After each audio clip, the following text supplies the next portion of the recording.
압권 시작합니다. 오늘의 주제는 바닷속 보물 이야기예요. 예, 보물입니다. 일본 오사가와라 제도 미나미 토리시마 주변에서 희소 광물이 풍부하게 포함된 망간 단계 2억 3천만 톤이 있다는 소식이 전해졌습니다. 망간 단계가 뭐냐면은 바닷속 4,000m 깊이에 있는데 바닷속에서 압력으로 뭉쳐진 광물이에요. 여기에 망가니즈, 철, 니켈, 구리, 코발트 이런 게 들어있는 건데요.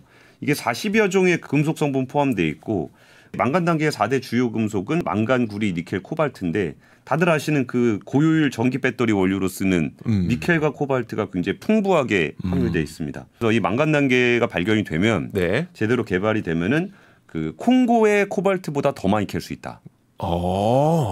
이게 바다에 있습니다. 바다에. 위치를 보면은 일본에서도 태평양 남동쪽으로 한참 내려간 요 군데에 있는데 여기 이제 광산도 아닌데 뭔 이렇게 광물이 나오냐.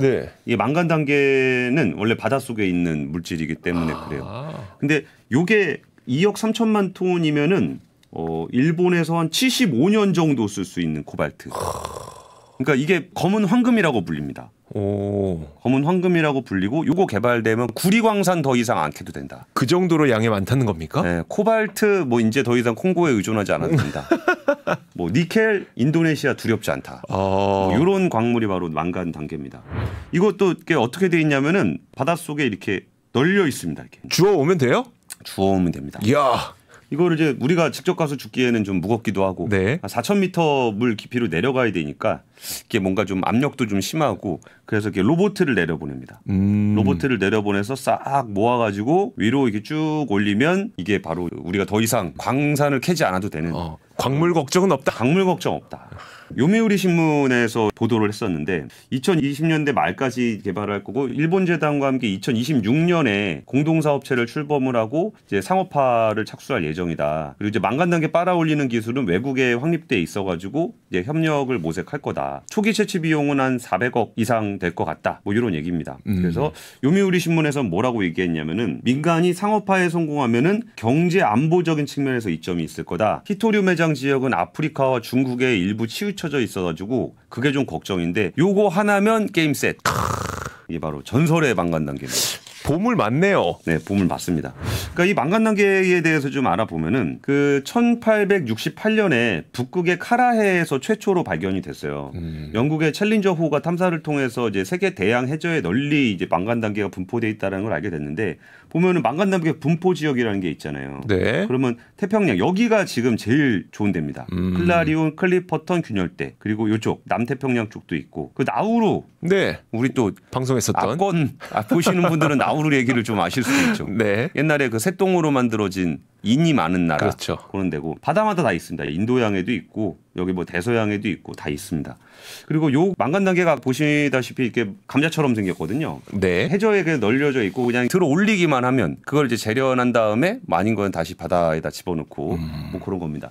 이 망간 단계 말고도 이 바닷속에는 전설의 광물들이 좀 있습니다. 전설의 광물은 뭡니까? 전설의 광물에 이제 세 가지 종류가 있는데 일단 망간 단계가 있고 망간각이라는 게 있습니다. 망간각이라는 거는 생물이 죽거나 응가를 하게 되면은 유기물이 이렇게 바닷속에 가라앉아가지고 미생물에 의해서 분해가 됩니다. 미생물에 의해서 분해가 될 때는 이제 산소가 소모가 돼가지고 산소가 정말 없는 최소산소층이라는 게 생기고 여기에 이제 다양한 금속 이온들이 존재하다가 해류를 만나서 금속 화합물을 만들게 되는데 이렇게 이제 3cm에서 5cm 정도 껍데기가 되기 때문에 얘를 살짝 걷어내서 캐는 방식 요걸로 하는데 여기가 이제 코발트 함량이 좀 높아가지고 고코발트 망간각이라고도 부릅니다. 그러니까 망간 단계는 주워오면 되는 거고 망간각은 떠오면 되는 거고 포 떠오면 되는 거고 포 떠오면 되는 거고 여기에 해저 열수광상이라는 게 있습니다. 열수광상. 여기는 이제 지각과 지각이 충돌하면서 생긴 그 지역에 마그마가 분출이 되면서 열수가 만들어낸 광물. 여기 뭐 이런 거 있잖아요. 이게 딱 마그마 올라와가지고 여기 뭐 들었냐? 금, 은. 구리, 아연. 그리고 금 이거 캐면은 전 지구 사람들이 다 금 나눠 가질 수 있습니다. 그 정도로?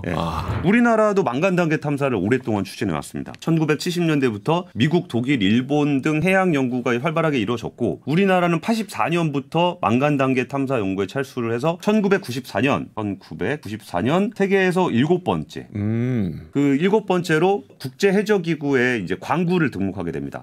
그리고 이제 8년 동안 자원양 탐사를 통해서 그래서 2002년에 북동 태평양 공해에 7만 5천 제곱킬로미터 규모의 최종 독점 탐사 광구를 확보를 했습니다. 우리나라도 있습니다. 여기에 네. 여기에 5억 6천만 톤. 아까 2억 3천만이라면서요. 아, 일본하고 좀 다르죠. 여기에 있는 것으로 추정이 되고 100년 동안 200조 원. 제가 이렇게 계속 강조해서 오버하고 있는 거를 보면은 끝이 어떻게 가실지 아시겠죠? 아까 시청자 여러분은. 어쨌든 한번 끝까지 들어보십시오. 네. 그리고서 이제 우리나라는 망간당괴 그리고 망간각 해저 열수광산 다 있습니다. 망간각, 망간당괴 이런 거 해가지고 우리나라 국토 면적의 11만 제곱킬로미터에 달하는 광구를 우린 보유하고 있습니다. 이게 저거 다 우리 거라는 거예요? 우리 겁니다. 이야. 그리고 이게 독점 탐사 광구를 이 세 가지 광종에 대해서 모두 가지고 있는 네. 그런 나라는 중국, 러시아에 이어서 우리가 세 번째입니다. 미래가 걱정이 없네요. 우리가 캐기만 하면 걱정이 없습니다. 지역별로 보시더라도 태평양 것도 있고 태평양 거죠 대부분. 인도양 것도 있고 그리고 구체적인 지역들이 다 있습니다. 승인 연도도 2002년, 2008년, 2011년, 12년, 16년 망간각, 열수광상 그리고 망간당괴 이거 다 있습니다. 우리나라가 요 기술도 좀 뛰어납니다. 여기서 밑에서 가지고 오는 애, 걔가 이제 미네로라는 심해 광물 채집 로봇이 있고요. 얘가 한번 가서 싹 훑고 나면은 얘를 끄집어 올려야 되잖아요. 네. 여기로 끄집어 올리고 요 파이프로 이게 밑으로 이렇게 받고 그러면 얘 미네로가 이렇게 달려 있겠죠. 네. 그럼 얘가 걷어서 이렇게 쭉 올리면 이렇게 되는 겁니다. 해저 5,000m에서도 작업할 수 있도록 설계가 돼 있고요. 우리나라 독자 기술로 개발이 돼 있고 2013년에 1,370m 해역에서 실증에 성공했습니다. 네. 연간 30만 톤 수집할 수 있는 능력을 갖췄고요. 요 시스템의 파일럿 성능 실증도 2015년에 이미 했습니다.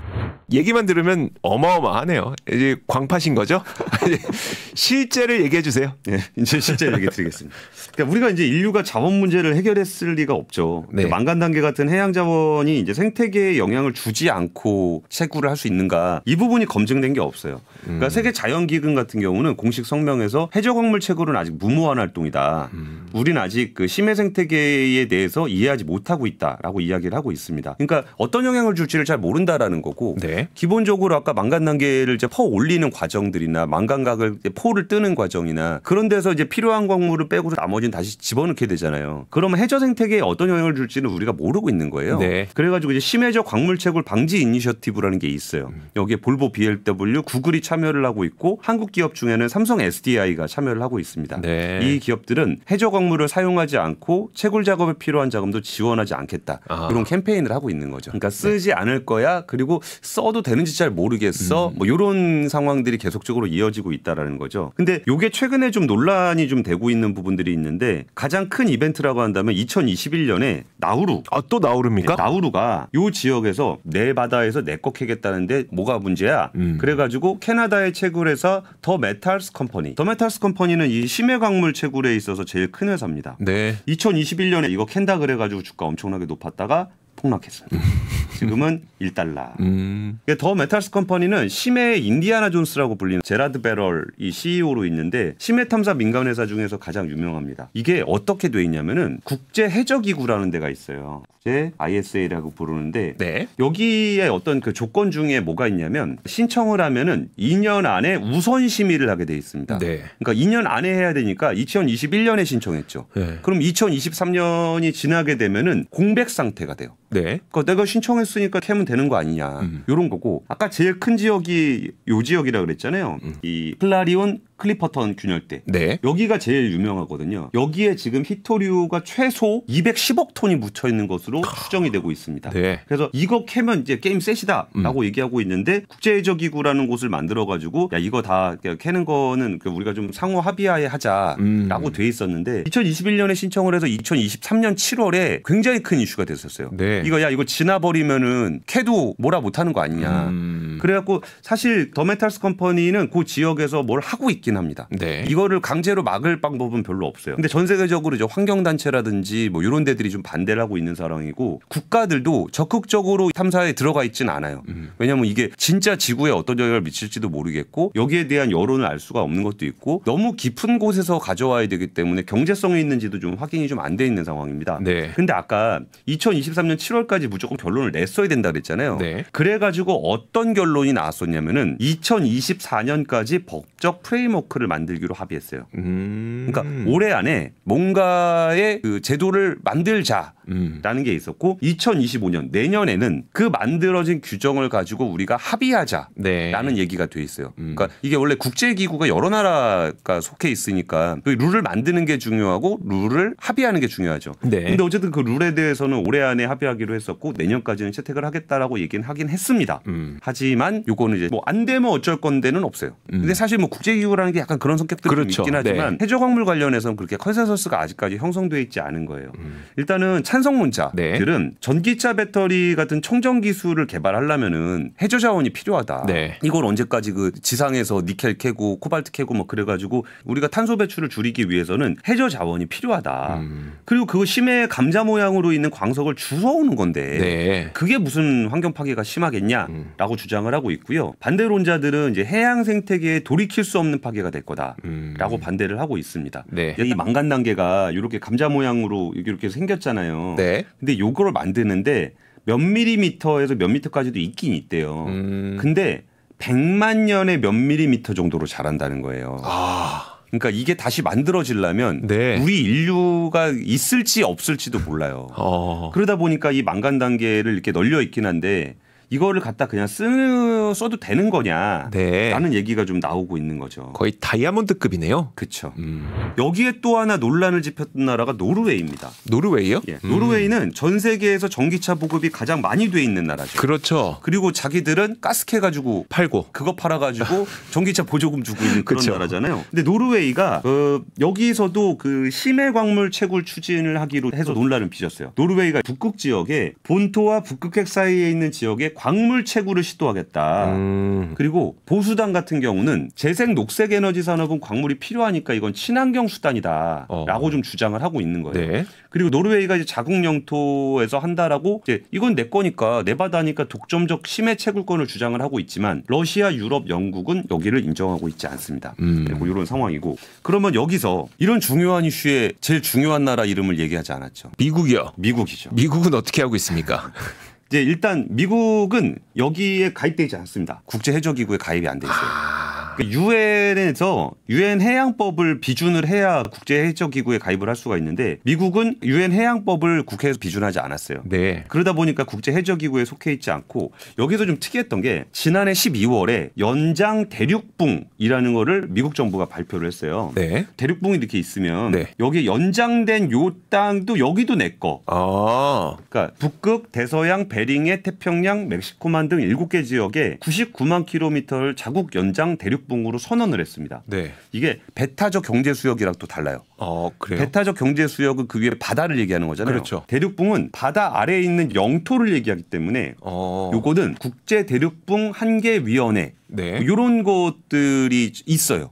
그래서 거기에 결정을 하는데 야 너네는 국제기구에도 안 들어와 있는데 뭔 니네 영유권을 주장을 하냐. 그러니까 여기서 영유권을 협의하려 그러면은 이거 좀 국제 협의가 되려 그러면 모여가지고 서로 상의도 하고 합의도 하고 그러면서 우리가 대화로 좀 풀어가면서 사이좋게 평화롭게 국제 질서를 지키면서 살아야지라고 중국 러시아가 주장을 하고 있습니다. 미국에 대해서. 미국에게. 근데 지금 올해나 내년에 국제해저기구의 광물 탐사 규정 최종안이 마련이 될 건데 지금 미국이 가입이 안 돼 있었다 그랬잖아요. 그래가지고 이게 만약에 되게 되면 미국 기업이 탐사 시출할 수 없지 않냐. 그래가지고 미국에서도 국제해저기구에 가입을 해야 된다라는 얘기가 나오고 있습니다. 근데 가입을 안 하면 오히려 그 막을 게 없기 때문에 좀 편하게 할 수 있는 거 아닙니까? 그러니까 그게 다른 나라 다 같이 합의를 해서 하는 건데 내가 나는 다른 나라가 합의 안 하고 내 맘대로 할래요 라고 한국이 얘기하면 그거 안 되죠. 근데 미국이 얘기하면 그게 살짝 불편한 게 있고요. 그러면 아까 처음에 얘기로 돌아와서 일본의 미나미토리가 여기 망간 단계가 있다라고 얘기를 한 게 그러면 이게 짠일까요? 짠. 오늘 보니까 발견이 됐네. 아니죠. 뭐 한 몇 년 동안 했겠죠. 1987년에 예비 조사를 해서 탐사권을 갖게 된 거는 2013년입니다. 그러면 어제 오늘 얘기도 하는데 왜 굳이 이 시점에 발표를 했을까라고 생각해 보면은 이제 슬슬 가이드라인이 나올 것 같다라는 거예요. 그래서 거기에 대해서 나는 아까 26년에 초기 한다 그랬잖아요. 그러니까 여기에서 자기들도 이제 밑밥을 던지는 거죠. 야, 가이드라인 만들면 여긴 우리 건지 알지? 우리 준비 다 돼 있어. 네. 우리 이거 할 거야. 라는 시그널로 보시는 게 맞는 것 같고, 여기에 이제 뇌피셜을 하나 더 해드리면 이건 진짜 생 뇌피셜입니다. 네. 한국에서 동해 유전을 발견했다라고 네. 발표를 했을 때 일본 여론이 되게 안 좋았습니다. 야, 저 바다는 우리 바다 아니냐부터 해가지고. 그렇죠. 일본 정부는 뭐 하냐. 니네 뭐 여기저기 뭐 한다 그러더니 내놓는 거 아무것도 없냐. 그러고 있는 상황에서 갑자기 난데없는 이 전설의 해저광물 망간 단계를 75년 동안 사용할 수 있는 코발트가 있습니다. 여러분을 발표한 일본 정부도 뭔가 이제 한국 정부의 그 가스전 그리고 일본 여론을 의심해서 우리 전설의 광물 검은 황금에 대해서 발표를 한 게 아닌가라는 뇌피셜까지 더해드립니다. 알겠습니다. 우리 압권 구독자분들이라면 기억하시죠? 화이트 수소에 이어서 전설의 광물 망간 단계까지 살펴봤습니다. 압권이었습니다.